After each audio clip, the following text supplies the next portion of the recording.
Warning! The Stone Age Gamer podcast includes a lot of bad language. Cover your motherfucking ears.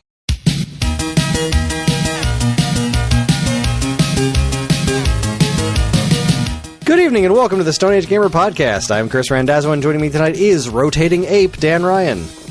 I have thoughts. I do. Don't we all? Welcome back to the Alphabet Super Series. It was my pick for the letter D and I went with DK King of Swing, Game Boy Advance. Does this strange spinning spin-off stand the test of time? I hope you like awkward control schemes because the Stone Age Gamer podcast starts now. That was so alliterative. Kind of turned on. I'm not gonna lie. It doesn't take much. You're half-stocked when you wake up in the morning, so... Yes. At least. Yes. Hi, everyone. This is episode 617, and it is the week of May 8th, 2026. And welcome, for anyone new here, this is the official podcast of StoneAgeGamer.com. Dan and I talk every week about what's happening in the world of video games from a retro gamer's perspective, as well as whatever the heck else is going on in our lives. Speaking of which, what's new and exciting, Dr. Dan? Oh, man, not much. This is like I don't know. This is like a quiet week for me. Has it been? Yeah, it's, relatively speaking, I don't know. I thought Tiff was going to die the other day. I suppose that happened. Which quiet week. Yeah, it was a quiet week. Thought my wife was going to die. No, she called me the other day and she's like, I'm home. I was like, well, that's not fucking right. You drove to work this morning. Why are you home? And she was like, well, I got really dizzy. And then somebody from work drove me home. And I was like, what the fucking lead with that? Like, I got really dizzy and somebody drove me. Like, do I need to leave? What's going on? And she was like dizzy for the rest of the day. It was super fucking weird. I was like, all right, dude, that's okay. Shit, man. Yeah. She's fine. Nothing happened. She's just fine. She was just spinning around in circles a whole lot at work. Apparently, she's just being a fucking asshole about it. Yeah. That's like literally the most exciting thing that has happened to me this week. Yeah, it's a boring week. Sorry. Yeah, it's fine. I mean, I'm happy for you. Boring weeks are nice to have from time to time. I've had a very eventful week, but it's over, and yeah, yeah. Let's get to work. Let's do it. Let's do it directly to it. It's time for the Alphabet Super Series, which is our feature topic this week. Every month, Dan and I take turns talking about video games that we choose in alphabetical order. It was my turn for the letter D, and I picked DK King of Swing, a game that I have always been interested in, because it has always looked very, interesting to me, for lack of a better term. I had a page up for this earlier. I must have closed it like a jackass. So, I love Donkey Kong games. And I remember seeing this one when it came out and being like, well, that looks really odd. I wonder if it's any good. And so I wound up picking it up and never touching it because I got it on like clearance or something and was like, yeah, I'll try it one of these days. And then it got a sequel on the DS. So I was like, well, clearly this game was pretty good because there was a sequel. So obviously it must have done okay. It was originally released in North America on September 19th, 2005. It is a game about Donkey Kong grabbing pegs and swinging around. Mm-hmm. It's, let's see. I started the game up and I was immediately very charmed by it. I really like the way it looks. It adapts the 3D rendered Donkey Kong Country sprites into traditional sprites, and it does it in a just brilliant fashion. All the characters are just redrawn in really nice looking sprite work, including King K. Rool, who's the villain, which is great to see him in all of his fully sprited out glory. The music was really delightful, and I got through the tutorial and thought, well, this is pretty weird. I made it about 3 levels before I dropped something on the floor, and I said, absolutely the fuck not. Yeah. I hate this game, and that really breaks my heart. I'm so happy you said that. No, I just despise this game. And it's all right. I don't hate this game. I hate playing this game, if that makes sense. Like, because it's clearly a sound concept, because there are people who can play this game. I'm not one of them. It's neat that it immediately reminds me of Clu Clu Land for NES. It is not exactly it's not exactly like Clu Clu Land, but it's a very similar like brain block for me, because Clu Clu Land is another one of those games that I can't really play. Okay. I kind of started to learn it a bit, and once I did, I understood how somebody could play that game, right? Because when like it was NES Remix came out, and it went through, like, NES Remix was really cool because it showed you how to play all the games too, bit by bit. And when I got to Clu Clu Land, it was like kind of like remedially teaching me how the game functions. And that game is all about your characters always moving forward, and the only way for you to turn is to like put out one of your hands and grab these poles and spin around, and then you let go and you'll move in that direction, which isn't entirely dissimilar from DK King of Swing. Except like King of Swing is like you've always got gravity kind of moving against you, kind of, so you'll always be like floating back down. But that just runs so counter to the way my brain works. It's just not fun for me at all.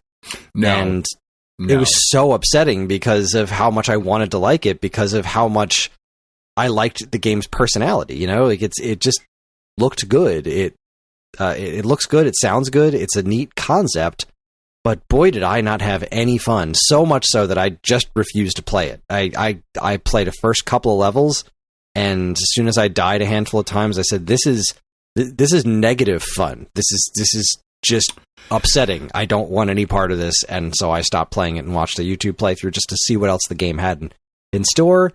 It all looks really nice, the really cool backgrounds and stuff, a couple of neat mechanics here and there, but no, this is just a big fat bag of nope. Yeah, no, I very, very similar to you. I got about 2 or 3 levels in and just hated every second of it. Man, does this game go downhill after like the first screen of like Cranky Kong shows up and King K. Rool shows up, and I'm like, all right, yeah, fuck yeah, I'm in. Everything, like you said, this all looks really good, and like the pixel art is nice. And then it started telling me how to control, and it was like, you can walk using the bumpers. And I was like, well, nope, I don't want to do that. Or you can use the D-pad. Or you can use the D-pad. Why would anyone ever want to... Like, this game is like the complete polar opposite of DK Jungle Beat, right? Yeah. Because Jungle Beat is insane in that you're controlling a platformer with a pair of bongos, but you're still controlling a platformer. Like, the basic tenets of moving and jumping still make sense. This one is like, the whole time I'm playing it, I just kind of wished that it had a more, almost like if it wasn't, if it wasn't the constant rotating, like if it was just like if you were swinging back, like literally just swing back and forth, and gravity made more sense. I feel like this game would be way more playable if it wasn't this like, okay, now you've grabbed this thing and you will just rotate in a circle indefinitely until you let go of it to launch yourself. Like if it had more natural swinging, that might work better. Or, and this may seem fucking wild, but he's a monkey, and they're pretty good at climbing shit. And if you just let me, like, if I just had to tap the shoulder buttons to like climb up, and like if he could just put his feet on the pegs as well. Like, I know that defeats the King of Swing thing, but like there's a way to work that mechanic in there. Maybe that would have been more fun, or if there was something else other than swing around on this pegboard for a bit. And well, as I said, it's not even swinging; it's rotating. It's just rotating. So there's that's what I'm saying. Like, I think we're both kind of saying the same thing. Like, if I could just climb and swing, like actually swing, I think it would have just worked so much better. But that's just not the concept of this game. It's this weird rotating mechanic, and it is kind of funny that it is so. What's it? That you could, like, you can unlock bubbles from Clu Clu Land in this game as an unlockable character, which is pretty cool that there's a reference to Clu Clu Land, because clearly it was an inspiration for this game. But I don't know, it's that game worked because it was underwater. Like, Clu Clu Land technically takes place underwater, so its weird physics make a degree of sense there. That's not what's happening here. Like, this game is, you're fighting against this vertical gravity, and God, it's so close to being really cool, and it is a very interesting concept. And seeing as I've watched a playthrough where this game is playable, people have done it. Oh, sure. I didn't stop about how much cooler it could have been. Yeah, I didn't stop in any way, shape, or form because I couldn't. Like, I got it right away, and I was like, oh, yeah, no. This just isn't fun for me. Like, I was doing the thing, and I'm like, all right, I'm spinning around. Now I've grabbed the other side. Now I'm going to, like, super launch myself up and hit this fucking, whoever the coconut crab or whatever to get the coconut crystal, or whatever the fuck it was. I don't even care.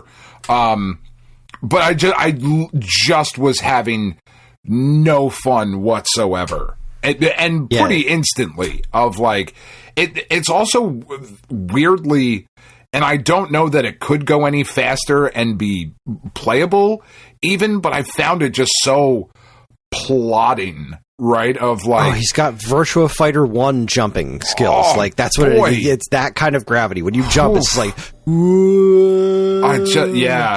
and then bouncing off, like, from the tutorial, I was like, fuck, this isn't going to be great, because, like, you have to do the one jump where it, like, teaches you to control yourself in the air and bounce off the tire, and I was like, holy shit. This is wretched, Not having fun already. I didn't hate it at that point, but it actually got to the point where I couldn't play it. Like, I kept trying to do things, and my brain was like, I can't make you do what I want you to do, and that's what you don't want in a video game. That is, unless you're playing Octodad, where that's the fucking point. Right. Like, that's not this. This just no. And it was really upsetting. Yeah, they just reversed a home run in the Phillies game. That was pretty cool. Ooh. I was pretty bummed out. Like, whatever. I was really excited, like, when you picked this, because this is the kind of, like, weird, right up my alley kind of thing of, like, weird control scheme, cool character that I like, a world that I like, that, you know. Yeah, this isn't one of those things where I'm like, this is a bad game. Because, like, I guess it is as well executed as I think it's as well executed as something like this could be, and clearly there was something to it, because like I said, there was a sequel. Like, there was a second one. So like, clearly there is something here, but whatever it is, I don't get it. It's definitely not for me. They scored anyway. Whatever. Yeah, I think it's just Jungle Climber. It was just so boring. Like, if there were this is a cool mechanic in a couple of bonus stages in a proper Donkey Kong Country game. Right? That's what this was to me. A skippable bonus stage that I would have been like, I fucking hate this. I'm not doing this shit. You know? Or I'm going to get good at it. Solid reviews, too. Yeah, Jesus, Nintendo World Report gave it a 9.5 out of 10. That's Nintendo Power fucking absurd. 8. IGN gave it a 7.8, 7.3, 7.75. OneUp.com gave it a B. So its overall game rankings are like 7 out of 10, basically. X-Play is the only one that really seems to have agreed with us. They gave it a 2 out of 5. I mean, I find the sequel got pretty much the exact same ratings. Actually, it's closer to like 77 out of 100. So the sequel seemed to do slightly better. A 9.5 out of 10. That's insane to me. But like, I can imagine if this game's controls clicked with me, I don't know that I'd ever go 9 out of 10. Like, no. It didn't seem like it was that interesting, but like, I feel like if the controls clicked with me, I could really have enjoyed this one, but it didn't. So, no. Yeah. At all. Like I said, the controls clicked with me, and I had no fun at all with this. And again, super surprised by that. Like, this is exactly the kind of thing that I gravitate towards. You know, these kind of just really weird, like, strangely controlled, like, Jungle Beat, super fucking fun. Yeah, no, I love the weird Nintendo, and I'm glad this game exists. I'm not angry that it exists. I'm angry that it's so not for me, and I feel like it's just freaking busted. But also, like, I love that they took their shot. Like, this is exactly the kind of insane weirdness that you want. That's what you want to see from Nintendo, is this kind of weird. Yeah. And like I said, clearly it connected with enough people to warrant a follow-up, so... What do we know? Nothing, apparently. Nothing. I want to know what Jungle Climber looks like, because I also own that one, because I'm a crazy person. I feel like Jungle Climber has more of that... Yeah, see, Jungle Climber has more of that, like, rendered look to it. So it doesn't have that really cool sprite work on it anymore. That's a bummer. Boy, that's so weird. What a strange game. Like, I'm really glad I picked it, because it's been, like, on my list forever. Because it just seems so weird and interesting. But yeah, hot diggity dog, do I not like this one. Not even the tiniest bit. But let us put a numerical value on our feelings towards this game, Chris. Let us have lettuce. We are nothing if not professional. Graphics. If you say so. What's the scale? Graphics out of 5? Out of 5. Yeah. I'm going to give it a 4.5 out of 5. I really like the visuals on this one. I like the visuals as well. I'm only going to give it a 4 because I don't know. That's just where I feel it. I would have liked maybe some more stuff in the background. And maybe I didn't play it far enough to get really cool shit in the background, but I would have liked... Yeah, there was a really nice waterfall-looking stage later. There was a cyclone stage where you're playing in the middle of a tornado. There's a lot of really cool-looking stuff going on there. But, yeah, especially considering it's a GBA game, I'm sticking with my 4.5. Yeah, all right. I'm comfortable at a 4. I'm not being talked out of this one. What about sound? Sound, I will reluctantly give it a 4 because I hate the way Game Boy Advance sounds, but there's the music was pretty solid, especially the remixed stuff from the Donkey Kong Country games. I thought sounded really nice. Yeah, I thought it sounded good. Yeah, sounds good. I thought it sounded good. So Control.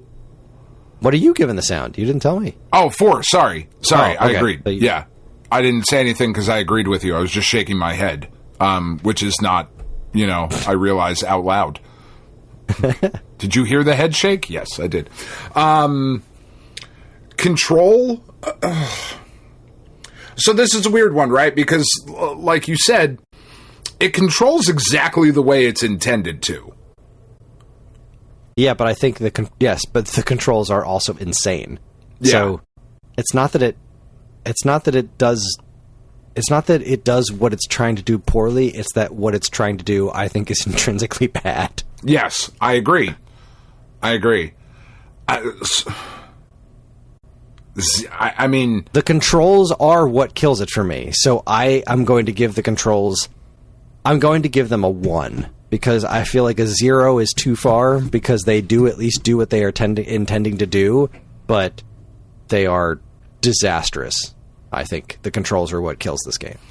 I would agree. I was waffling between a 0.5 and a 1, which is like absurd. But I'm just going to go ahead and say it, though. For fun factor, for the first time, I think, in us doing this series, and I will double check, I am giving this a 0. I had absolutely no fun at all with this game. I have to give it a 1 because in the tutorial, first off, I had a big smile on my face when I was viewing the tutorial and listening to that music. And during the tutorial, when I kind of had a hang of it, and that first level or two when there's not really anything wrong, I had vague amounts of fun while I was doing those things. But then it all swirled down the toilet. So fun gets a 1 from me. All right. Well, I am a liar. This is not the only 0 I've given out. I also gave out a 0 for the fun factor of Contra Legacy of War. That also got a 0. I remember that. Yeah. This game scores higher than Contra Legacy of War, though. It's a better game than Legacy of War. It is a better... Somehow... a game that I had 0 fun with and gave a 1 to the control... has scored 6 points higher. This gets a whopping total of a 9 out of me, and not the 3 that Legacy of War got, and not, I'm looking here, not the 6 that Eternal Champions got. Wow. Jersey Devil scored lower. Man. Eternal Champions was brutal. It was really bad. Just garbage. Yeah. Yeah, this one got a 10.5 out of me. No, I disagree. I'm changing the sound to a 3. I don't feel good with a 4. No. You just want it to score lower than those other games. No, I just want it to be an 8. Yeah. I mean, I really do. It's now an 8 for me. Yeah. Fair enough. I have nothing if not journalistic integrity. You have no integrity. None whatsoever. I just hated this. And like, I think I hated this more than Contra Legacy of War because I like Contra. It's fine. You know what I mean? Like, Contra's fine. I love Donkey Kong. I love Donkey Kong Country. I absolutely really adore this character. And I'm so angry that I hated this game so much. You know? Understood. I completely understand. I give them respect for taking a swing at it, so I'm sticking with my 10.5. It's still pretty low. I still hated this game, but yeah. All right, let's see what the listeners had to say. So this got a lot of feedback. Did it? Yeah. It's marvelous. A lot of feedback. Going back to let's see. It looks like the first let me see here. April 5th was our first feedback in the Discord chat from Duroc Pig. So I messed around with the first couple of stages, and I love the character sprites, but boy, do the controls take some getting used to. It's simple, but a lot more challenging than I expected, especially getting yourself pointed in the right direction. Then, let's see, what else?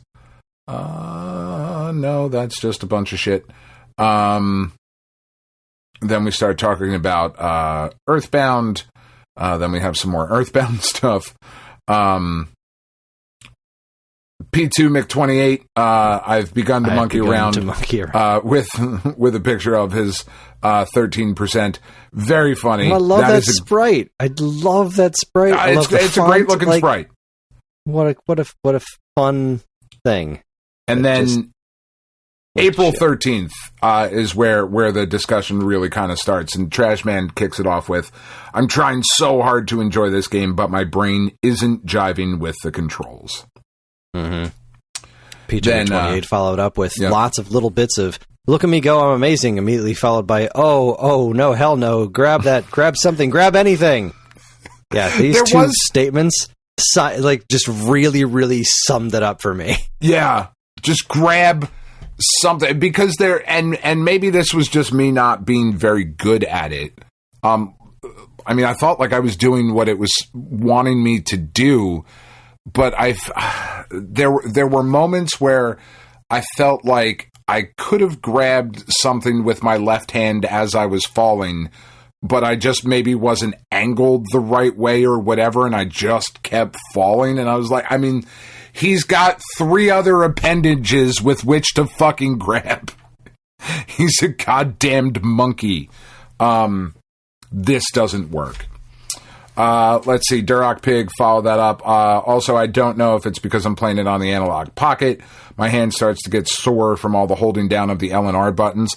And I would agree with that, right? So I played here with the 8-bit do, whatever this is. This the SN30 controller? I think so. I mean, it's hard to tell, but it looks like an SN30. I think that's what this one is. This is my favorite controller apart from the DualSense that I have. I use this basically for everything else. I will go pair it to whatever I'm playing. I really, really love this controller. Good news. We might finally be getting those back in stock. Oh, that is outstanding. One of our distributors just sent us a list of like a bunch of 8-bit do stuff, which is nice. Like, fantastic, because there's so much of their product that we've either never been able to carry or that we've been out of stock on since like the apocalypse or the birth of the universe. And we got a big old spreadsheet of a bunch of different controllers and options. So hopefully we can get our hands on those. I love that. I really do genuinely love this controller. It's got back buttons that I again. As has been mentioned on this show previously, I still don't get it. I don't get the back button thing. Maybe one day something will click. But as of right now, it hasn't. But really a wonderful controller. I can't imagine playing this on either the original Game Boy Advance or an SP or a Pocket or whatever the fuck. DS Lite is what I played it on, and it was it left a lot to be desired, but it wasn't terrible. My hands didn't cramp up, but then again, I didn't play it all that long because I really did not enjoy myself. Yeah, Unis11 follows up with, I don't like the button layout on either the Pocket or the DS Lite. I just can't imagine. P228 says, clearly what we need is a VR port so we can use triggers on each hand. That'll fix everything. That's what I want. I want the VR port of me just in a fucking circle. Constantly. Yeah, like Vitcher, right? Vitcher, you guys, if you're listening, and you would like to send me a pair of 3D, or not your 3D glasses, but like the fucking screen glasses, the 170-something inch screen, I will film myself playing this game on a 170-inch screen right there in front of my fucking face. It seems like a good idea. Let's see. Duroc Pig, also, I'm tempted to try it on the Game Boy player with a controller. I am still having fun with it, but it definitely feels like something you play in short bursts. Tried it on my GameCube player. I'm liking it much better with a controller, but damn, is there a difficulty spike in Wild West World. I lost a ton of bananas trying to dodge the beetles in one area, and I died multiple times in the Twister because there was simply nothing to grab onto when it whips you around. It just happened to snake me past every grapple point as I fell to my death. But I will admit, it keeps you wanting to try again. I finally made it to Aqua World. Hard disagree, sir. He continues a little bit later after P2Big28 found a cartridge for the game. Duroc Pig says, so the third area of King of Swing is where I'm officially starting to abuse the save states because it got difficult to the point where I almost noped out on the waterfall level. Also because I got tired of the alarm sound when you are low on health. I wish there was an option to turn that off because I started hearing it a lot. Yeah, that's a thing a lot of games could learn is... Yes. I think like at some point, at a certain point in Zelda games, they changed it so like the first like 3 rings of the alarm are loud and then they go real quiet so the alarm continues, but it's not like, Yeah, I mean, I know. I'm aware. I'm fully aware that I'm about to die. Yeah. Never a thing I've been like, well, what the fuck? Oh, I was completely out of health. I had no idea, like, never a thing that's happened. Let's see, Unis11 follows up. I tried King of Swing, did not like the controls. Tried on both my Analog Pocket and DS Lite, both of which I hated the controls. Game seems neat, but not liking how you have to play it. Killed it for me. Going to try again when I get Pocket Dock and play it with a SNES controller. I'm sorry to break it to you, NS11, but I don't think it gets any better. It does not. Rumblemans jumps in and says, all right, I have played some DK King of Swing after hearing what everyone else had to say about it. I decided to play it on my Mister with a controller. I just finished Tropical Treetops, the second area in what I assume is the first level, and it's not hooking me. Does this get better, or is this pretty much it? To which I replied, I think it's just more of that. I'm not very far myself. I kind of hate it. Rumblemans replied, it looks great. It feels like it should be one of those, no, this game sounds weird and kooky, but it's amazing and so much fun. But instead it's just, this game is weird and kooky and just there. Yeah. Duroc Pig followed that up with, I still like the idea of it. Music is cool. Sprites are really great. Gets damn challenging. I got to the haunted house, couldn't figure out how to get past the ghosts, and stopped there. We'll try to pick it up again before y'all record. Played a bit more tonight and got to the Ice World. The Bone Dragon boss was pretty cool once you figure out how to beat him. And I need to remember to use the powered up ability more that burns through your bananas. It's how I ended up getting past the ghosts in the haunted house, but I kept conserving bananas for health. Beginning to appreciate this game the more I push through it, but the save states definitely help. That's wild. I mean, I'm glad somebody really enjoyed it. Yeah, got to enjoy it. It's like every time I see screenshots, like P2Mic28 put a screenshot of the climbing race. And I just love these pictures of Dixie and Donkey and Diddy and Funky. They look great. I said, okay, wait a minute. Do I not know how to play this game after all? I wanted to put a few minutes into some swinging and decided to load up one of the other game modes to see what they are. The first mode is a race, and the first race is a straight shot. Just climb up, and I got smoked. Yeah. I don't even know what's at the top because the game just says I'm too slow. I'm very obviously missing something. I remember L and R grab and left and right, both to jump, hold to charge jump, or A and B to eat a banana, a heal, but I forget which. But the CPU is just like jumping over and over, no charging? The heck? Okay, I got a little better. Geez, the computer has no chill even in the first stage. Yes, a solid fourth. I'm getting better. And, okay, the tornado stage has tried my patience. I don't even know how to do what it wants me to do. Good grief, I want to like this game. I want to feel like web slinging with Spider-Man, but this isn't it. Yeah.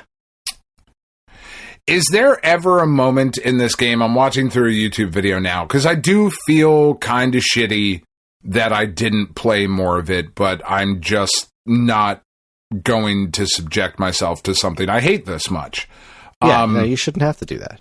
Is there ever a moment where you climb up vines like in Donkey Kong Jr.? I don't believe so. There freaking should be, though. God, I hated this, too. The spinning around on that fucking wheel to move the platform around. I was like, oh, boy, do I hate this. I'm just going to slowly spin while this thing turns. Fuck off. I was so angry. That's in, like, the second level, and yeah. Yeah, I mean, I think to the point, like, yeah, it's just this. It's just kind of wretched. It's just kind of this. So, anyway. Yeah, so Duroc Pig follows up. Game definitely has moments of no chill in the ice levels. I spent a ton of time trying to navigate the frozen grapple points in this ice castle stage, sliding and slipping off, falling and having to do it all over again. Made it to the last stage, but now I see what you mean about those races, because the ice boss is basically you racing up pegs to get away from him. I think the only reason I beat him was because I built up a ton of bananas and spammed healing, because I had a hell of a time getting up his little trail of ice pegs. I mean, we've all been there. He shoots out in between segments. I give them props for taking a simple swinging mechanic that feels like it should have been a short and sweet arcade game, stretching it out to make a whole game experience like they did. Still enjoying it using save states, though admittedly it has some frustrating level design. Trashman writes, Review. I've attempted this game 3 times now. I can't get used to the controls. DK's movement feels disjointed, and I miss a not insignificant amount of the grabs I'm aiming for. When you miss a grab off to a side, you can fall down pretty far, which is annoying. If you're trying to collect a lot of stuff, the game's pace is laborious, especially when you're waiting for specific trajectories or enemies. When you add it all up, I'm not having fun playing the game. Sorry, Kris, I didn't care for this one. To which I replied, no need to apologize. I feel the exact same way. Yeah. Oh my God. Drockbeak finished it. Yeah, so I finished the game tonight. Sorry, before that, Zabu said, I feel like this could be a good game, possibly with some kind of control hack. And yeah, maybe, you know? I don't know. Because, like, I just hated it. I don't know what you could do to the control. It's not it's less the controls itself, more the spinning, maybe. Just the general concept of it. But again, it's just so slow, and there's these fucking in the one level where the shit breaks, like your pegs break. Like, come on, man, what are we doing? I hate you. So Duroc Pig said, so I finished the game tonight, and damn, that last stage before the final boss is brutal. I'm glad I pushed through it because the graphics and the music are cool. It was at times fun, though a mostly challenging and trying experience that I don't ever see myself coming back to this. Thanks for picking it. It certainly made for an interesting time. I'm glad that you really liked it, Duroc Pig. I'm glad that as much as you did, and I am really glad that I picked it because this game was a weird mystery, and it's fascinating. I wish it was more fun, but I do think it's fascinating. I said, I wonder if the sequel is better. And Zabu said, I think I remember liking it more, but it's been way too long, and I remember nothing about it. Yeah. I mean, I am never going to try the sequel because I hated this so much, you know? Yeah, and that's a shame. I will never. Yeah.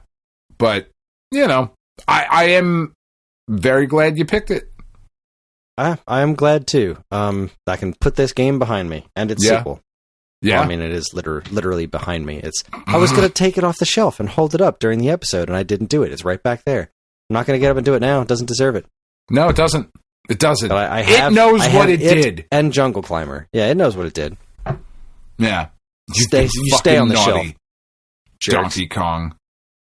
All right, so Dan's pick for letter E was Earthbound. I've put a decent amount of time into it. I think I'm about halfway through the game. Not playing DK King of Swing gave me a little bit more time to put it Earthbound. Yeah. Anytime I had the option, I was like, well, maybe I should give this one another shot. No, I'm just going to play more Earthbound. Or I could play Earthbound. I've gotten to put some more time into to Earthbound this week. I don't want to say anything at all about it. Let's leave that up till next time. Yeah, but I have had some more time to put into it this week because I haven't been playing Saros for a review. You know what I mean? So it's like, because I got no head start on it. But we'll talk about that in a month. And you got to start thinking of the letter F. Oh, I have been thinking about it right now. Thinking about the F. Oh, yeah, I am. I mean, there's so many good choices. What did we pick last year for the, what did I pick for the letter F? You picked. We did, it's a race. Flashback. Yeah, Flashback was fucking dope. That was a good-ass game. Let's see, our last D was Demon's Crest. You tend to pick good games. I pick interesting games. You do. I'm going to pick this one because I know it's going to be good. And I'm like, yeah, fuck it. I'm going to pick Eternal Champions. Yeah, I mean, let's spend some quality time with Incredible Crisis. I picked Jersey Devil. I thought that would be interesting. Oh, yeah, you picked Zork too, didn't you? So I did. Okay. Best game on the list. I think it's time to take ourselves a quick break. When we come back, we are going to, I don't know. Oh, we're going to check in with the week old news. We're going to see what's going on in the world of week old news. You're listening to the Stone Age Gamer podcast from Geekade.com. Stick around.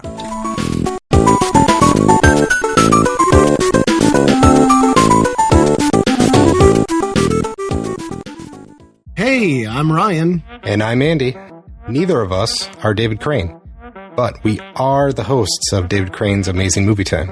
That's our monthly Geekade Patreon exclusive podcast that covers movies that are cult classics, weird, or just sometimes laughably bad. We ourselves have at least two of those qualities, so I guess it makes sense to hear what we think of those movies in retrospect. You can hear all that and more by becoming a Geekade Patreon supporter. And, as always, be kind, rewind. Do you miss the days when you'd get a fresh issue of Nintendo Power in the mail every month? It was stacked with reviews, previews, and all manner of cool new stuff about the world of Nintendo, and it even came with a free poster. Well, you don't have to miss those days anymore because Nintendo Force is here. Functioning as a spiritual successor to Nintendo's classic magazine, Nintendo Force is staffed with top-notch writing talent, and me for some reason, to deliver fresh new reviews, previews, and more right to your door every other month. And yes, posters are still included, except ours are double-sided. So if you want the thrill of learning all about the world of Nintendo in physical format, head on over to NintendoForceMagazine.com and learn all about it. Nintendo Force Magazine, the force of Nintendo fans.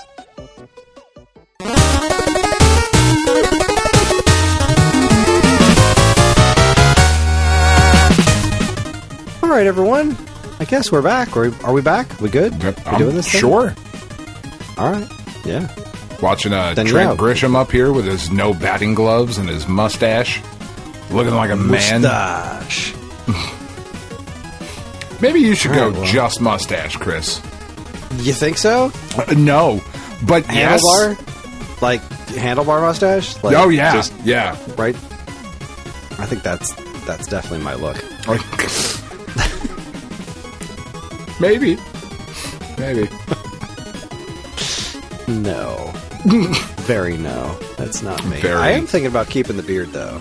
Because usually I shave this off, and Yeah. I just do the goatee around the summer, but I'm thinking of just keeping it. Kind of like the look, and I've gotten used to it now. Yeah, you know, as you drift further and further right, you just rock the goatee in a pickup truck. It's fine. You wear the uniform. It's okay. Well, I do wish America was great again. I mean, make Echo great again. Oh, It's here. Echo's never been anything but great. I mean, that again, hard disagree. Hard disagree, Chris. I have numbers to back it up. Well, with that, it's time for my favorite segment, your favorite segment, everyone's favorite segment. Strap yourselves in for Week Old News. Welcome to Week Old News, where we talk about all the news that was new a week ago.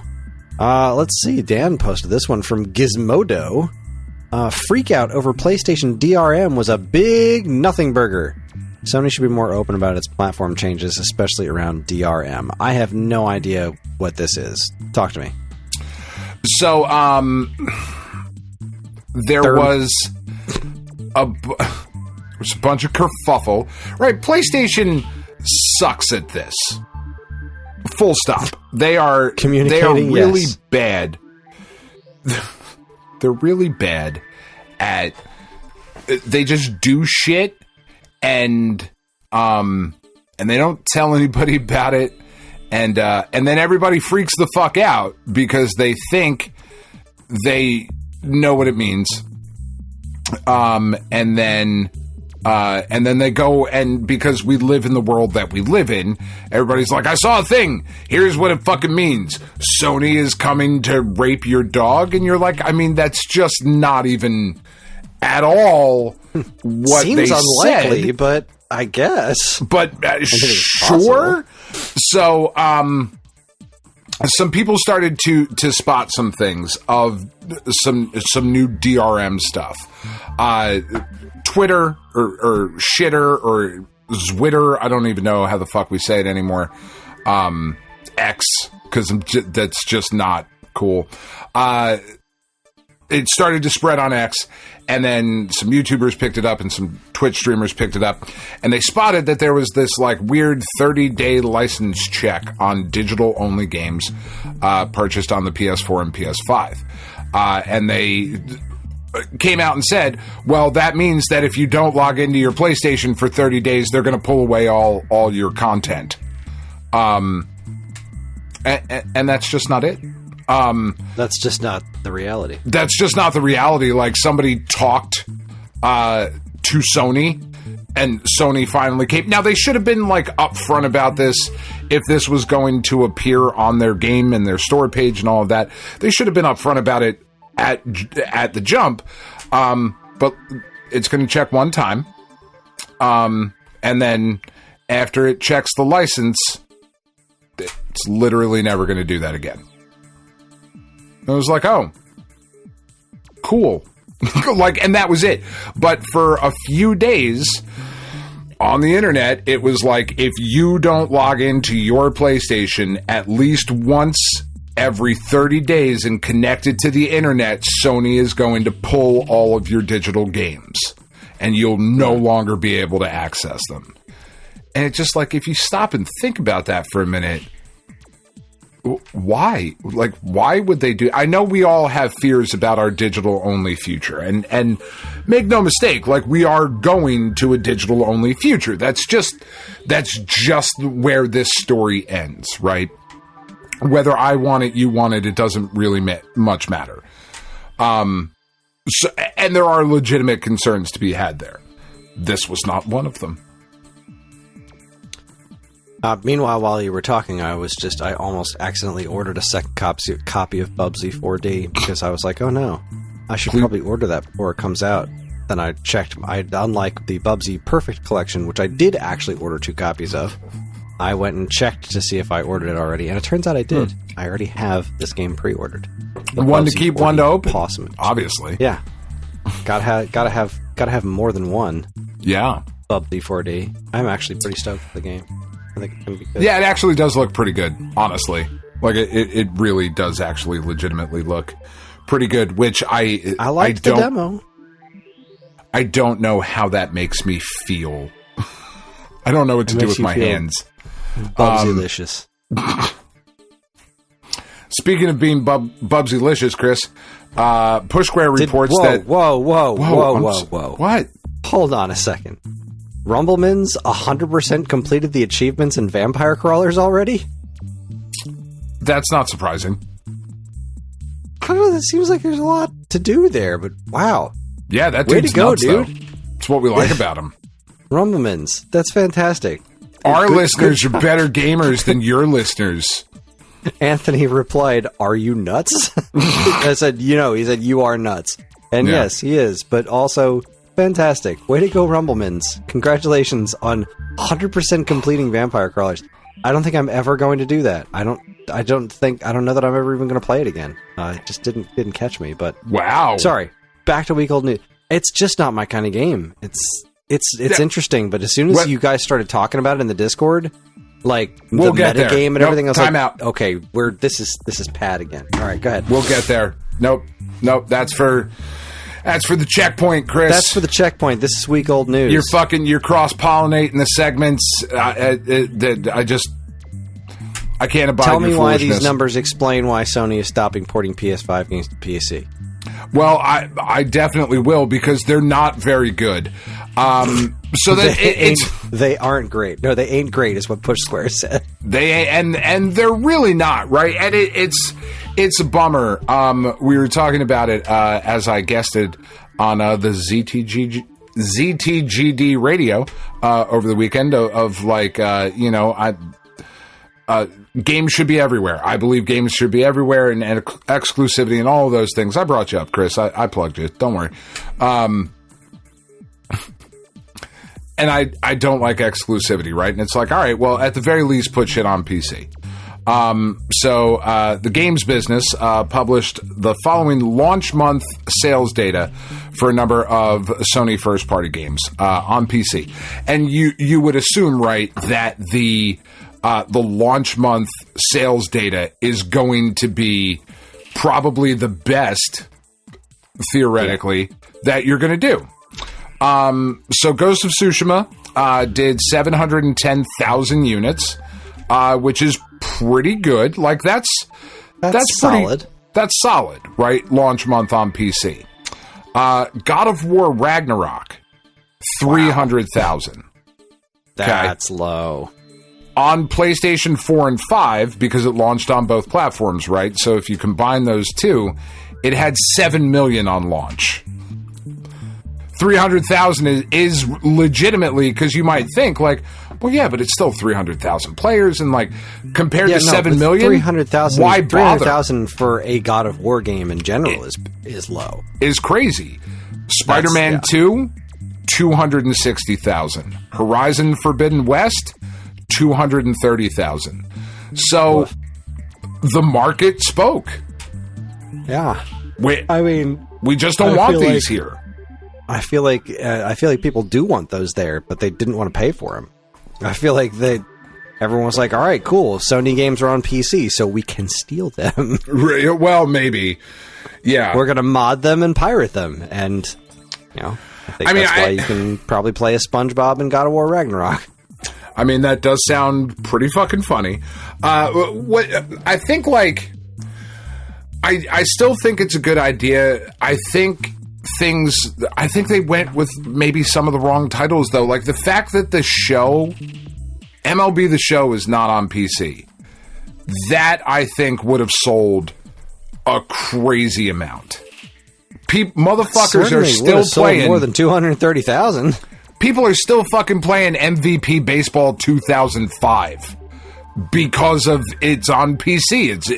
It's still possible, and people are updating rosters and all of that shit. And you might not have gotten year-over-year return on business for that, but I would have to imagine that it would have sold more than 230,000 copies, The God of War number really surprises me. That seems like... Yeah. Same with Spider-Man. I feel like Spider-Man... Yeah. Well, I mean, I guess, it's Spider-Man 2. There was definitely racism involved, but... Well, But still, 260,000 copies. Seems pretty low. That's just nothing, comparatively speaking. So, people voted. I think it's a massive bummer, right? I really want games to be everywhere, but if it's as expensive as they claim it to be, and I have no reason to doubt that because I don't know better. If it's as expensive as it's purported to be to port games to other systems, and this is your return on investment, well, then the return on investment just isn't there, And okay, they tried. You fuckers were like, nah, we don't want them. I mean, because I was never going to buy PlayStation games on the PC because I already bought them. And I guess that's been like my argument this whole time is that if I wanted to play it in the exclusivity window, I would have the system that it was released on. And I mean, that is the way that I do things, Thankfully, the Microsoft titles that I have wanted to play, I haven't needed to purchase an Xbox because for the most part, they run on the Steam Deck just fine, or there's a native Mac OS version of it, which are still certainly a lot smaller number of games are released with native Mac OS ports. That number is growing over the last couple of years. That number has continued to grow, and I hope it does continue to grow. But, things like South of Midnight, that is a game I love so much that I could have justified buying an Xbox for. I just absolutely love that game so much. I didn't have to. It was on Steam, so I was cool to play it there. Indiana Jones and the Great Circle. I really enjoyed that game. I was never going to buy an Xbox for it, though. So the fact that I could get it on PlayStation later, I was like, all right, sweet. I'll just get it there. Because it didn't run well on Steam Deck. Other things that Microsoft does, like Starfield and whatever, they're just not for me, which is fine. I hope they do well. I hope they continue to shift their focus back to games and all the stuff we talked about last week. I want them to do well. So, yeah. It is what it is. Couldn't be anything else. Because if it was something else, then it would be what it isn't. All right, you got to read this next one, too, because I got to tell you, I've never even heard of this game. I was going to ask if you had, because I hadn't either. I've heard of it, but I don't like... Apparently, it's a big deal. I have not... this does not seem familiar to me at all. Push Square reports that Atomfall joins the ranks of The Last of Us and Fallout with its own TV series adaptation. Atomfall, the very British post-apocalyptic adventure game, is getting its own TV show. Developer and publisher Rebellion is teaming up with Two Brothers Pictures to adapt the game for television. Atomfall has been a big hit for Rebellion with over 3.7 million players, and it also just won the Best British Game at this year's BAFTA Game Awards. So, cool. I mean, this is completely just skipped right past me. It's on PlayStation. No recollection of it existing at all. Yeah, I just don't know this. I don't know this game at all, but I love that it seems like almost every week we get to say, here's another TV property, here's another movie property. You know, I love the fact that this continues to happen. It makes me continues to happen in good ways. Yeah, I mean, so far though, you know. Yeah, we've been on a pretty decent run here. Yeah. I mean, you want me to take this one too? As we continue with the PlayStation. Have at it. Push Square also reports that you can now install Linux on your PS5, transforming it into a Steam machine. But there's a catch. I am cautiously optimistic about this. Fans of the PS3's infamous Other OS feature, which was axed from the console, leading to a class action lawsuit, may be excited to learn there's now a way to install Linux on your PS5. Do you remember that whole thing back around PS3 time? Not really, no. When the PS3 first launched, it was native to the system that you could install another operating system. Like, it was basically just Linux, I believe, at that point. My memory's a little fuzzy on it, but it was a feature of the console, like, that they talked about at the time of, like, you can fucking put Linux on this. And it was like, that's awesome. And then... That does actually sound vaguely familiar now that you mention it. And then they took it away.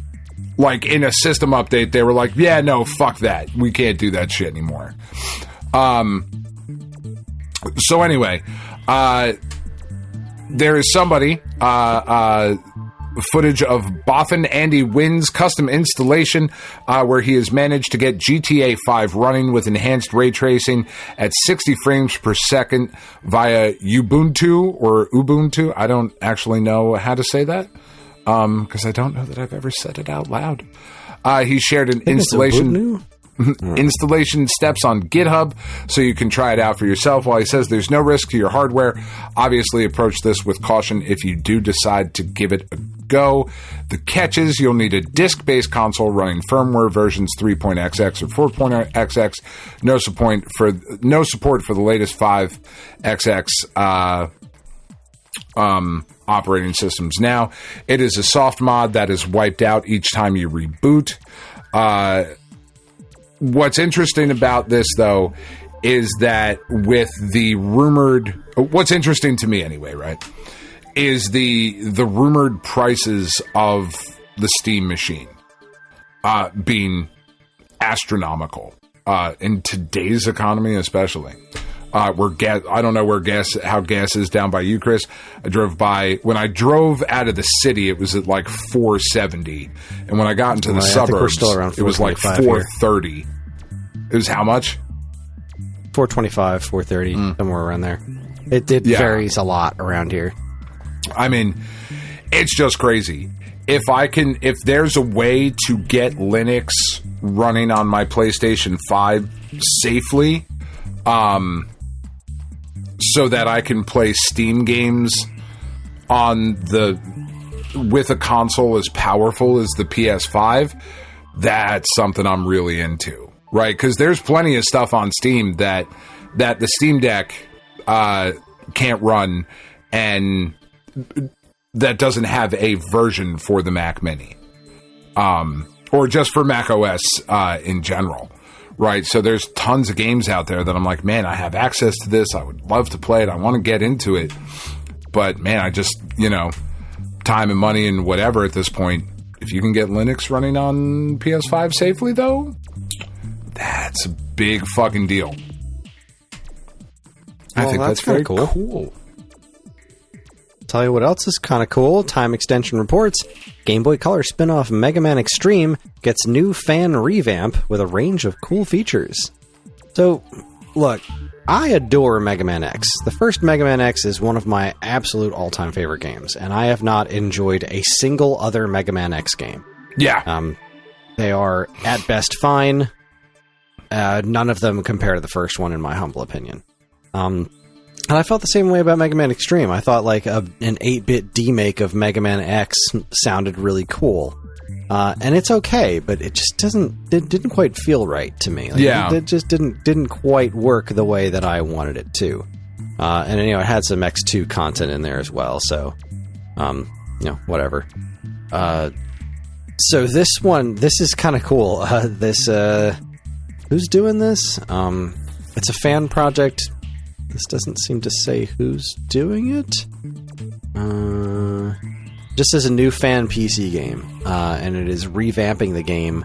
It widens the screen, so it's not trapped to the square screen of a Game Boy Color, and it's got a new stage dimensions reworked to fit the screen ratio. Gameplay's been updated to be faster and more responsive.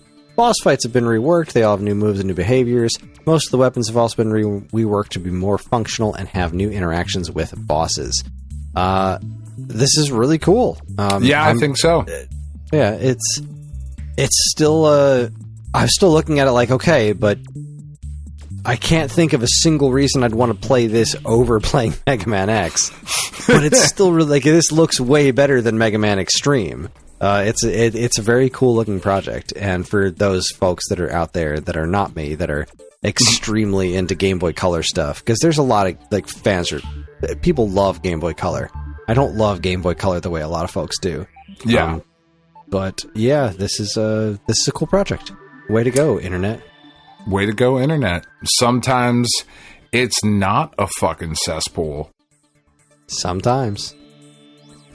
Do you want me to try to catch up a little bit, or just take turns? No, this one's all you. So we actually reported on this a while back. There's just been a little bit of an update. But the Time Extension reports arcade-inspired platformer Donut Dodo is coming to N64 with a bunch of new features.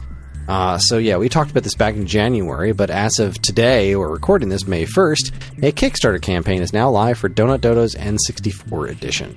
The campaign went live yesterday and offers a range of tiers for players to back, from a digital edition of the game for £10 to a physical cartridge starting at £60. This is pretty neat. It's got a marathon mode, online achievements, an attract mode, enhanced attract demo mode, including new music. That's neat. The music in this game is incredible. Revised sprites to look better on CRT displays, tuned specifically for controller play and living room gaming, persistent data, Rumble Pack compatible. I just wonder if any of this new content is also the stuff that was in the Donut Dodo Do, which is the arcade exclusive version of Donut Dodo. Right. It's on that weird arcade system that also has an exclusive version of Mr. Gimmick, which really pisses me off because I hate it when things are arcade exclusive forever. Like, I get you want people to go to the arcades, but once it's been out for a little while, let's have a home version of that. I would love to play Mario Kart Arcade GP for less than $2 a course or something nonsense like that. I'd like to just play it at home. Yeah. Do you see but this, anyway, Kris? N64 version of Donut Dodo. What are you going to do? That's cool. Look at what just fucking happened to me. Penn just walked in and handed me a Rita's milkshake thing. Do you want to pop in and just you gotta? Hello. There you go. Is it poison? Is it poison? No. Wait, are you poisoning me? No, I would never. Oh, okay, cool. What is it? Poison. Oh, poison. I wasn't paying attention. Well, okay. It's well, chocolate something. Cool. Let me drink the rest of this called ours beer real quick.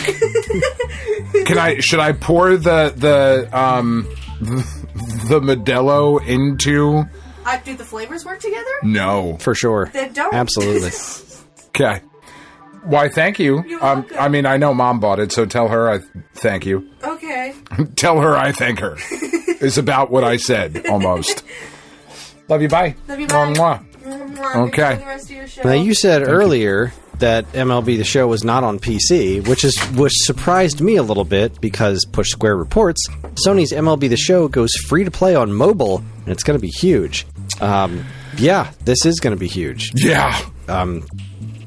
Free to play mobile The Show, and if it's even vaguely fun, then that's cool. Hooray for having mobile baseball game in your pocket to go nuts with. I mean, that already seems like so it says, obviously, this is a free-to-play game built around the Diamond Dynasty card collecting mode of the main game. This may not be your preferred way to play, but obviously the format translates perfectly to mobile. And I've heard you talk about the Diamond Dynasty stuff a bunch. So yeah, this seems like it's a pretty good way to rake in a lot of dollars. Yeah, this is going to make a ton of fucking money. And I mean, I haven't picked up the show in the last couple of years. Because I almost like burnt myself out on it, you know what I mean? Because that kind of that like chasing the dragon fucking Diamond Dynasty mode, which it is super fun, but like gotta get more packs, gotta earn more stubs, gotta earn more thing. Like it just starts to like to get into you, and I started like playing the fucking market with cards of like buying a bunch of cards and then hoping that they would go up and like trying to sell them and flip them. Like, what the fuck am I doing with my life? Jesus Christ, I got other shit to do. You know, but that's kind of the way that I jump into these sorts of games. And I do really try to avoid like these, the all Madden teams or whatever the fuck the mode is in Madden or FIFA or whatever your sports game equivalent is, like the hockey one that you play with the guys. Of like, there's a version. I haven't played it in forever, but yeah, I know what you're talking about. Yeah, there's a version of Diamond Dynasty. There's that thing, the NBA My Life or whatever in 2K, because it's just it's microtransaction the game.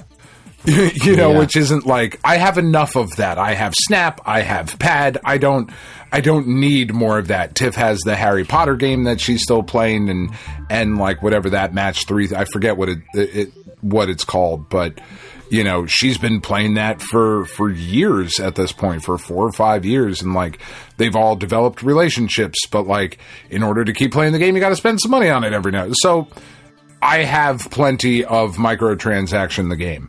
The movie based on the game. This, though, is going to be huge. And, like, I'm definitely going to fucking try it. Like, I'm definitely gonna. So we'll see. Anyway.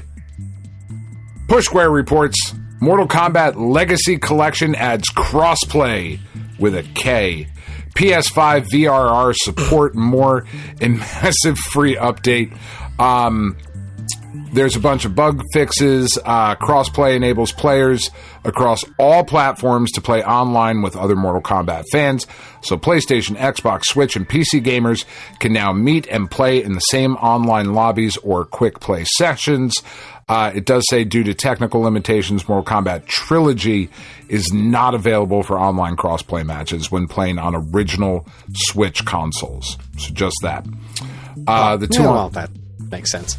Yeah, the 2-on-2 modes featured in Ultimate MK3 Arcade, SNES, Mortal Kombat Trilogy PS1, and Mortal Kombat 4 Arcade are now available for online play.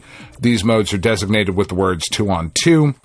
Players can select their level before an online match. Variable refresh rates, or VRR, supported for PS5, Xbox Series, One X, One S, and Switch 2 in handheld mode, and PC. Then just some other stuff, combat card, bug fixes, languages. The big thing here is online crossplay. Of like, I would very much love the idea of all of the listeners being able to play Mortal Kombat against each other. And now we can indeed do such a thing. That sounds like a fun day. Because I want to get this game. I will now get this game on PS5 because I would much rather play this game on with my DualSense controller than I would with my Switch controllers. I mean, I could again play with the SN30, which would be fine. because I do take that up for Switch 2 and whatever, but I would rather play with the DualSense. That is my preferred way to play. So now you and I can play Mortal Kombat 2 against each other like we did sitting in the fucking Hall of Justice, except we can be miles and miles away, and we can play against our listeners that live in Ohio and Texas, and I'm just giving out where people live now, and at 127 Ridgemont Lane in Piedmont, Montana. I don't know if that's a place, or if one of you actually does live there. I apologize, but you know, just doxing the hell out of everybody. That's right, baby.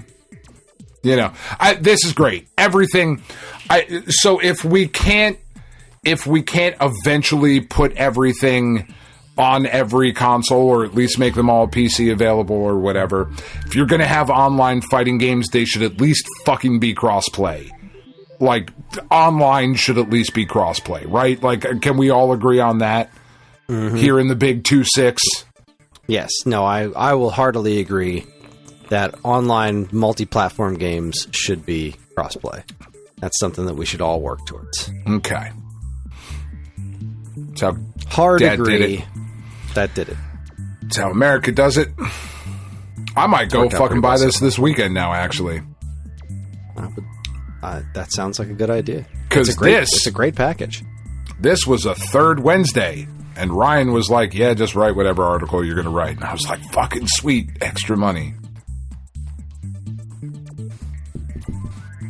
Meanwhile, Go Nintendo reports the tragic fate of original Star Fox puppets revealed. Yeah, they were all destroyed. That's the story. They were destroyed. So apparently they were made, and apparently this is very typical of puppets made for commercials and promotional material, is that they're designed to only last a little bit of time. And let's see, what did he say? Where is his actual quote about it? Thanks for the Fox puppets created at our company were made by gluing fur and feathers to natural rubber, so they deteriorate simply by being exposed to air. Because of that, we had to destroy them after production was finished. Bummer. You know how much I love natural rubber, Chris. Oh, don't we all? Don't we all? And I will follow up with this lovely little bit, just because it made me happy. Nintendo Life reports, Adventure of Samsara 2.0 update adds a slew of new content and adjustments. I really liked this game. It had its faults, but I very much enjoyed it, and these quality of life improvements sound pretty good. It's got a combat overhaul. Combat and movement have been refined to feel faster and more responsive, making it easier to avoid enemy attacks by dashing and to use health potions during combat. That is very interesting to me, because like the combat, like how strangely deliberate the combat felt was a big part of why I liked it. So I'm curious how this overhaul feels. New improvements include full PC input remapping, clearer map labeling when new areas are discovered. That's great. And an extra option to the main menu allowing players to replay cutscenes. That's also great, because when I was playing through it, my Atari VCS version, one of the cutscenes, the game crashed out during one of the cutscenes. I didn't get to see it. Boss and enemy rebalancing. Several boss and enemy encounters have been rebalanced, including difficulty adjustments to Athelos, as well as refined AI, movement behavior, attack patterns, and damage logic for Darklaw and Dr. Guaradum, resulting in more consistent and satisfying fights. And then there's bug fixes and general improvements. So the trailer for it, the 2.0 update, just shows Xbox, Good Old Games, Switch, Steam, and PS5, PS4. But I turned on my VCS, and there was an update available for the game. Good. I haven't launched it yet. Yeah. So I'm hoping that's the 2.0 update on VCS, because I don't really want to buy the game again. I would if I could get a physical version. If there is a physical version of this on Switch, I would buy it. But didn't they announce a physical? No, I reached out to them, and they said there were no plans for a physical version on Switch. Man, I really thought... There's a physical version on PS5. Oh, okay, that's where I'm getting confused. I was going to say, I really thought there was a physical version. Yeah, just not on Switch for some reason, which I find very odd. But if they made a physical Switch version, I would buy it, because I don't have a PS5, so I'm not going to buy a physical PS5 version. No. But this game really stuck with me. It wasn't like this unbelievable masterpiece or anything, but I really did have fun with it, and it was very enthralling. You know what else All right. is enthralling? This next story. This is a fucking did it happen in Florida level story. Just in case anybody doesn't know, we have these stories organized in different categories. We have industry, business, and legal, collectibles and media, hardware, game development, preservation history, indie game news, major studio game news, general news, and then our last category, which is where these last two stories fit, is strange and unusual. The did it happen in Florida section. Yes, IGN reports, man arrested after hiding inside closed Best Buy ahead of, I mean, if I just pause for a couple more seconds, you just guessed it. Yep. You're right. A Pokemon card restock. A man in Pasadena, California, so it did not happen in Florida, has been arrested after he hid inside a closed Best Buy ahead of a Pokemon card drop. As reported by NBC Los Angeles, 45-year-old Patrick Keys managed to hide inside a Pasadena Best Buy location after it had closed, was seen walking around the store by employees monitoring the camera feed. Employees called the police. He was arrested on suspicion of burglary. I mean, suspicion? He was arrested of burglary. He was fucking there. He found somewhere to hide while the store closed for the night.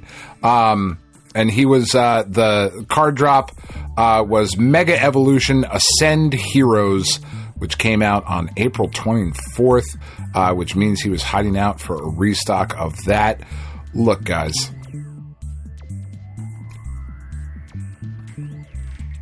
Scalpers provide zero value to society.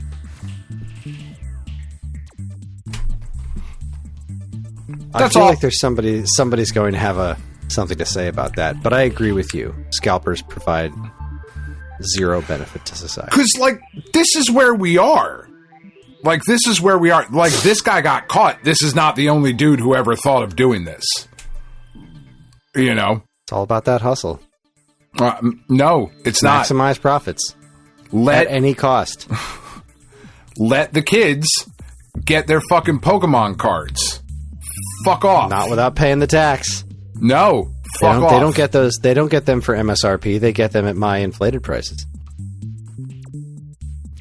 Because you are helping determine what the actual market value cost is and what the market will bear, and that's the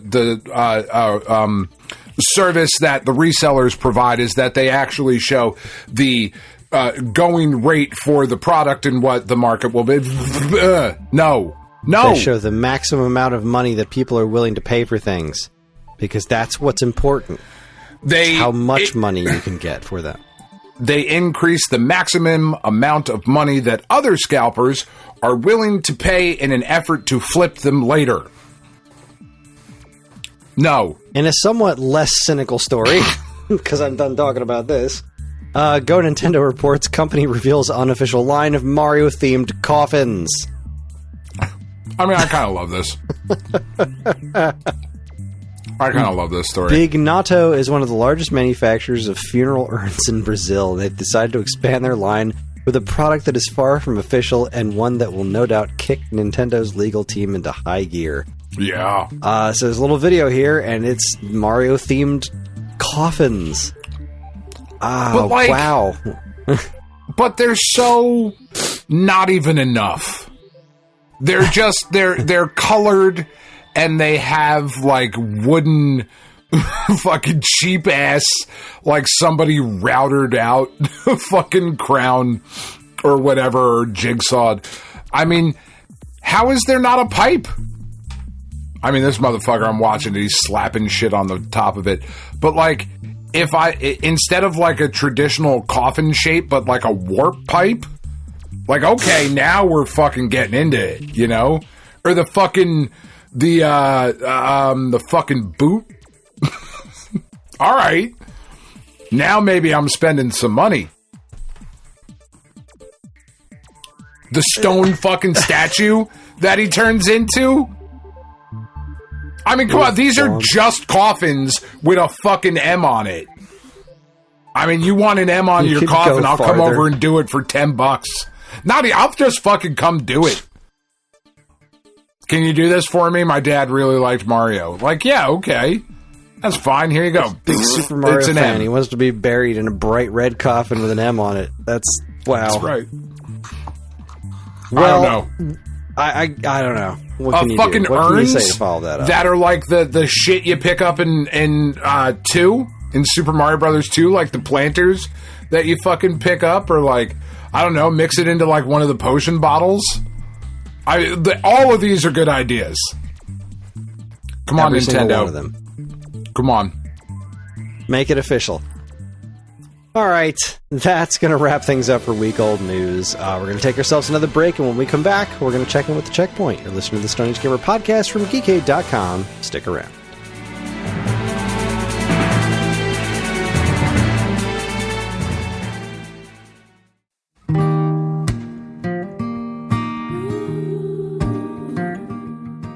We are Safe at Home, the leading dog rescue in the heart of New Jersey. Are you searching for a loyal companion, a dog that will bring love and joy to your home?